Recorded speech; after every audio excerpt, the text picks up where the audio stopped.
સુરતમાં ડુમસની હોટલમાં દારૂ પાર્ટીનો પર્દાફાશ। બે મહિલા અને ચાર નબીરા હોટલમાં દારૂ પાર્ટી કરતા ઝડપાયા છે। વીકેન્ડ એન્ડ હોટલના રૂમમાં પોલીસે દરોડા પાડ્યા। બે મહિલા આર્ટિસ્ટ સહિત ચાર લોકો દારૂની મહેફિલ માણતા ઝડપાયા। મીત વ્યાસ, સંકલ્પ પટેલ, સમાંકિત શ્લોક દેસાઈ સામે કાર્યવાહી કરવામાં આવી છે। પોલીસે કુલ 2.55 લાખનો મુદ્દામાલ કર્યો જપ્ત। હોટલના રૂમ નંબર 443માં દારૂ પાર્ટી કરતા હતા। હોટલમાં દારૂ પાર્ટી અને સંચાલક મારી રહ્યો છે ડંફાસ। હોટલમાં દરોડા ન પાડ્યા હોવાની સંચાલકની ડંફાસ। હોટલમાં દારૂ ક્યાંથી પહોંચ્યો? શું દારૂ પાર્ટી માટે જ હોટલમાં રૂમ અપાયા હતા?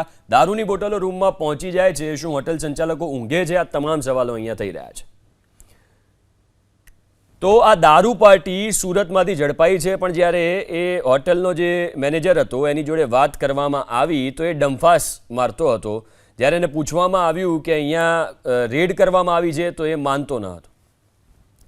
વીકેન્ડ એડ્રેસ હોટલમાં દારૂ પાર્ટી પકડાઈ હતી, ત્યારે હોટલના માલિક આપણી સાથે મોજૂદ છે, તેમની સાથે વાતચીત કરીશું।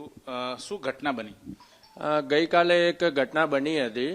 એકચ્યુઅલી આ જે વીકેન્ડ એડ્રેસ હોટલ છે એમાં બે ટાઈપના કન્સેપ્ટ છે, જેમાં 100 રૂમ અમે અમારી હોટલની અંડર ચલાવીએ છીએ અને બાકીના જે રૂમ છે એ અમે અલગ અલગ વ્યક્તિઓને વેચાણથી અમે આપી દીધા છે। જેમાં આ જે 443 નંબરના રૂમમાં જે ઘટના બની છે એ નીલમ પ્રમોદ કેસાનના નામે રજીસ્ટર્ડ છે અહીંયા।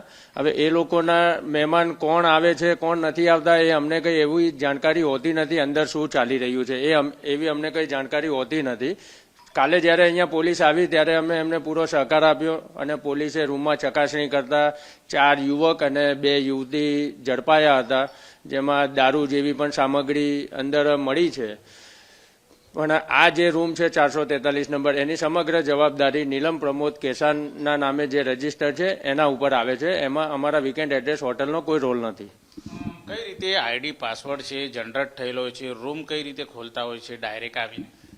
આ જે અમે રૂમ એમને વેચાણથી આપ્યા છે એમની ચાવી જે તે રૂમના ઓનર પાસે જ હોય છે અને અહીંયા અમે થોડા સેફટી પર્પઝથી એક માયગેટ એપ્લિકેશન છે, જેમાં આપણે જે લોકો આવતા હોય છે જે લોકો મહેમાન આવતા હોય છે એની એન્ટ્રી કરતા હોઈએ છીએ માયગેટ એપ્લિકેશનની અંદર।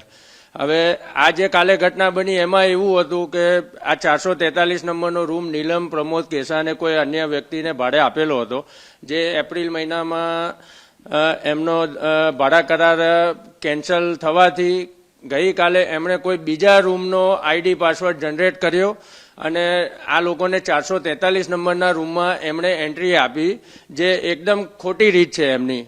એ એકચ્યુઅલી એ લોકોએ અમને અને પોલીસને અને દરેકને ગુમરાહ કરવાની કોશિશ કરી છે આમાં। તો બિલકુલ જોઈ શકાય છે જે રીતે હોટલમાં જે ઘટના બની છે એ બાબતને લઈને મેનેજર છે સ્પષ્ટ જણાવી રહ્યા છે કે હોટલનો રૂમ છે એ વેચાણ અર્થે આપી દેવામાં આવતો હોય છે અને એના માલિક કઈ રીતે કોને આપે છે એ તપાસનો વિષય છે। કેમેરામેન રાકેશ પાનવાલા સાથે ધનરાજ બાગલે, એબીપી અસ્મિતા, સુરત। તો હોટેલ માલિક ગૌતમ પટેલે આ સ્પષ્ટતા કરી છે।